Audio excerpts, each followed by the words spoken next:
All right. This is a lifting technique that I have been experimenting with for some time now. After my previous or semi-recent injury. But what it is eccentric overload. I've seen Eric Bugenhagen, the Boogs, promote this recently, and the idea is that you can lower a much heavier weight than you can lift, I guess.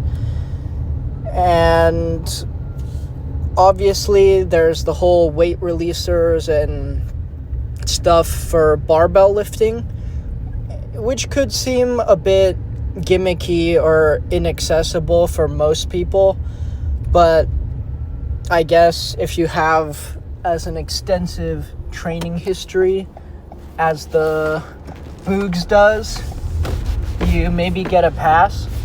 Or not exactly a pass, but a more valid reason to be experimenting with these techniques.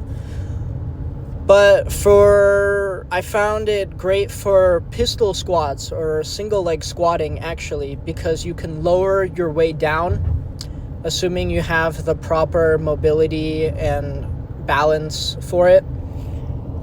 Some strength, yes, but mainly the mobility and balance.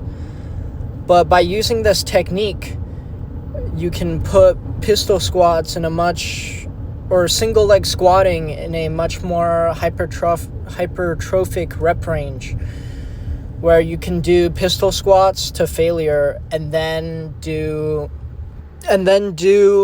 just the lowering eccentric and use both legs on the concentric.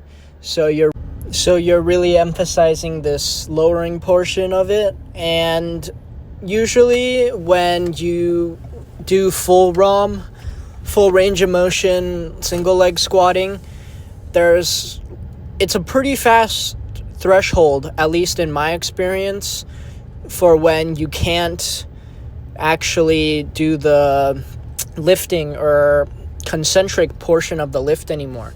So it makes way more sense to then be able to push this much, much closer to failure by just doing the lowering phase.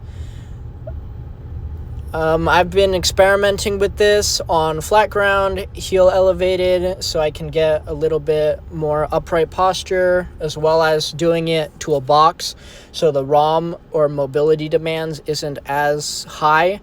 But for a pure calisthenics leg movement, I do think this will help a lot in growth as well as strength benefits as well.